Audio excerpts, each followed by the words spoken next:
Teleduet, Teleeducación para el Desarrollo. Factores de riesgo y de protección. Mi nombre es Joan Omar Espinosa Quirós, soy psicólogo de la institución CEDRO, Centro de Información y Educación para la Prevención del Abuso de Drogas. Algunas orientaciones para nuestros estimados alumnos es que este capítulo tiene por objetivo dotarlos de contenidos y herramientas que permitan conocer sus propias potencialidades, desarrollar e integrar habilidades, capacidades y ejecutar de forma eficiente y eficaz su intervención como psicólogos.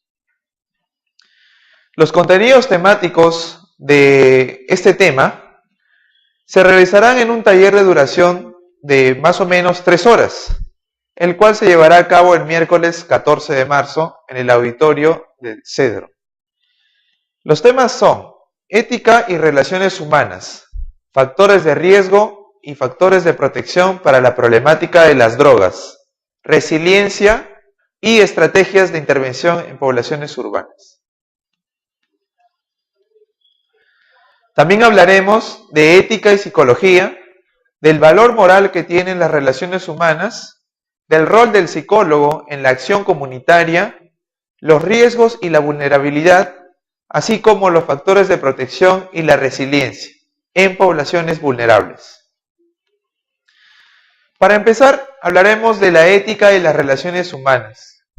Es importante conocer que los fundadores de la ética psicológica fueron David Hume y Adam Smith, el primero en la etapa medieval y el segundo en la etapa moderna. El primero fue filósofo y el segundo economista. Sin embargo, la ética partió de las concepciones del valor que tenían los seres humanos a partir del respeto por las otras personas. En ese sentido, siendo el psicólogo el profesional que se aboca a entender las relaciones humanas, nos llevaría a pensar que el psicólogo por excelencia ha de ser un ser ético. El valor moral de las relaciones humanas radica en la consideración del tiempo que significa estas relaciones humanas en la interacción de un individuo con su entorno. Así decimos que el tiempo, como la medida del valor de la actividad humana, va a regir la consideración ética de las personas hacia los demás. Podemos ver también que las decisiones son muy importantes en este comportamiento ético, ya que siempre que tomamos una decisión va a alterar el entorno que nos corresponde.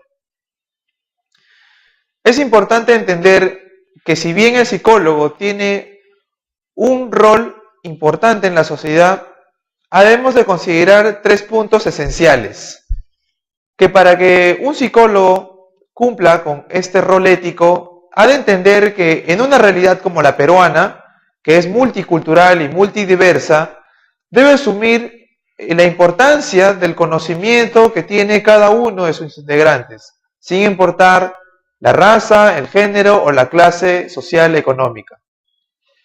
Asimismo, este rol parte por el respeto del otro, el respeto de su cultura, el respeto de su saber popular. Eso implica que dentro del proceso de intervenir con estas poblaciones, haciendo comprender el rol ético del psicólogo, debemos aceptar un trabajo multidisciplinario, un trabajo entre psicólogos, educadores, ciencias de la salud, filósofos, economistas, ya que todos tienen un solo objetivo, que es el bienestar humano. Respecto a los factores de riesgo, vamos a entender que el riesgo, en primer lugar, es la probabilidad de que ocurra un suceso durante un periodo de tiempo. Es así que ésta se va a aunar a la vulnerabilidad natural en todos los seres humanos, que es el potencial a que nosotros mismos estemos en riesgo a un daño que puede ser externo o un daño que puede ser interno. Así tenemos que la sumatoria del riesgo, que se considera un factor externo, más la vulnerabilidad, que depende de cada persona, nos va a provocar lo que son las llamadas conductas de riesgo. Una conducta de riesgo es un comportamiento voluntario que reduce las posibilidades de todo ser humano a lograr sus metas de forma exitosa.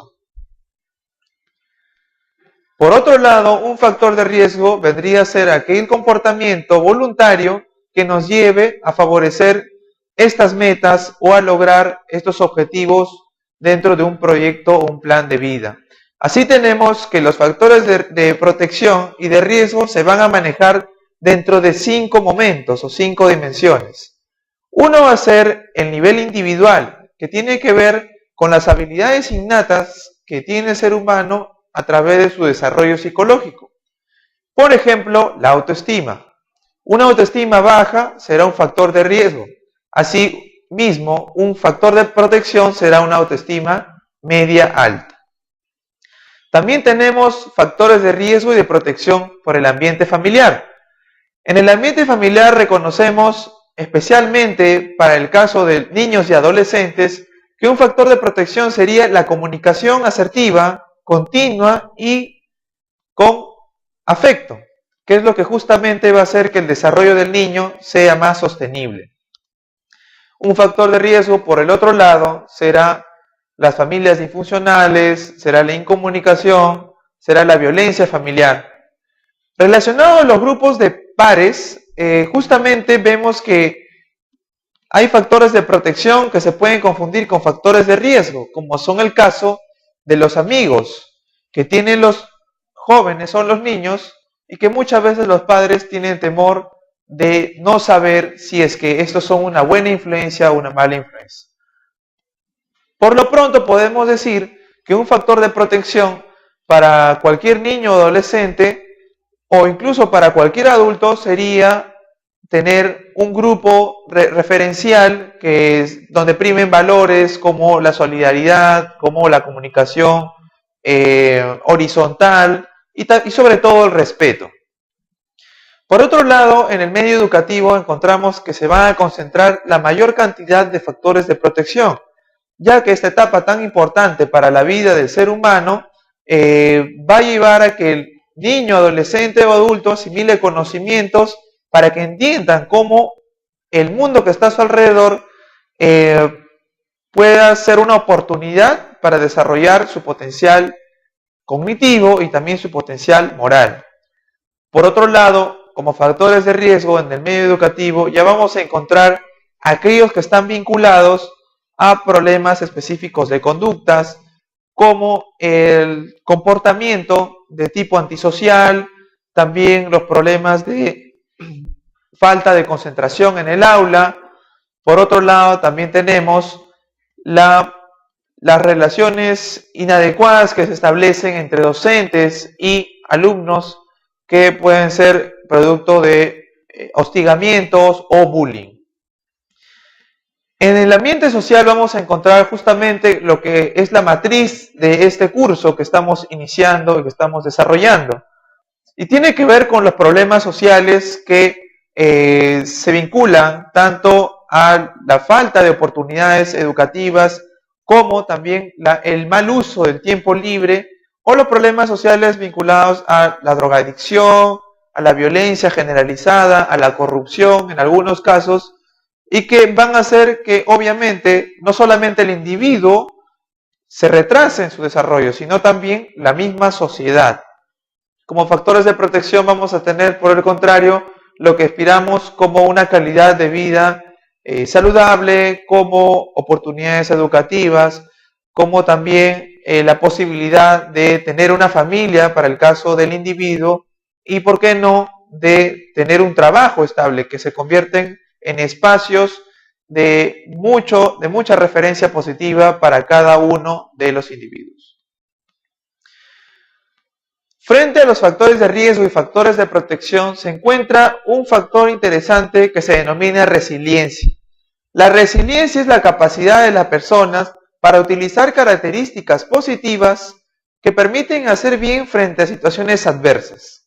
Situaciones adversas que van a presentarse de manera inoportuna o pueden ser provocadas por el mismo individuo. Sin embargo, la resiliencia es la capacidad que los va a llevar a salir de esa problemática.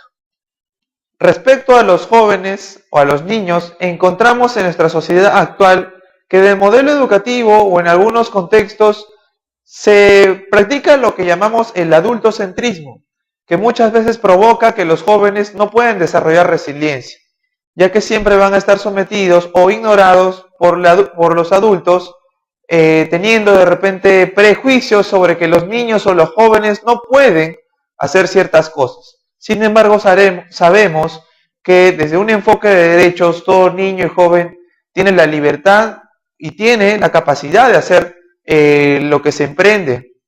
Entonces, lo que proponemos aquí es impulsar que cada adulto y cada joven trate de romper esa brecha generacional para que los factores de riesgo disminuyan y los factores de protección se incrementen.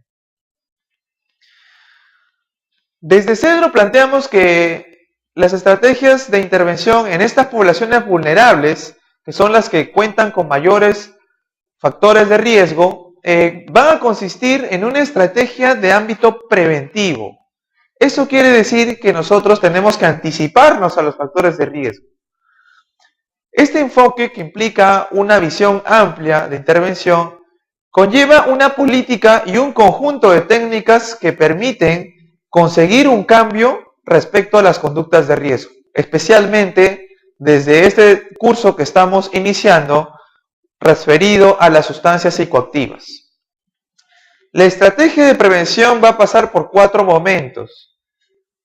El primer momento tiene que ver con el identificar la influencia que tiene la sociedad o el entorno en estos factores de riesgo que se van alimentando en el individuo.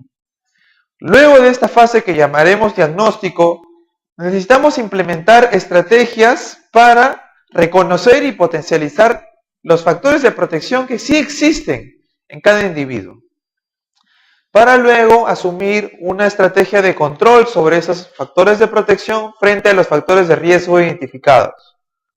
Por último, con esto esperamos que se logre la modificación medioambiental, no solo sobre el individuo, sino también sobre el entorno al cual pertenece, ya que si nos enfocamos solamente en el aspecto individual, no garantizamos sostenibilidad en que la comunidad o la sociedad donde pertenece este individuo logre lo que buscamos, que es un individuo saludable, una comunidad saludable y libre de drogas.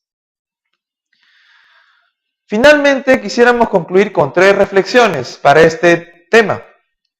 Primero, que buscar una mejor vida para nosotros mismos no debe significar el faltar al respeto los derechos de los demás, porque muchas veces quizás se malentiende que el hecho de tener motivaciones o aspiraciones individuales signifique pasar por encima de los demás. Este es un mensaje muy conocido entre algunos estilos de crianza que reciben los chicos, que pueden ser de tipo autoritario y que someten y difunden más que todo la violencia entre los mismos pares. Es también un factor que alimenta el tema de los riesgos. Justamente buscamos el respeto por el otro desde el principio de nuestra exposición, para que ellos sepan, los niños y los adolescentes, que a partir de potencializar sus habilidades se va a lograr esto que buscamos.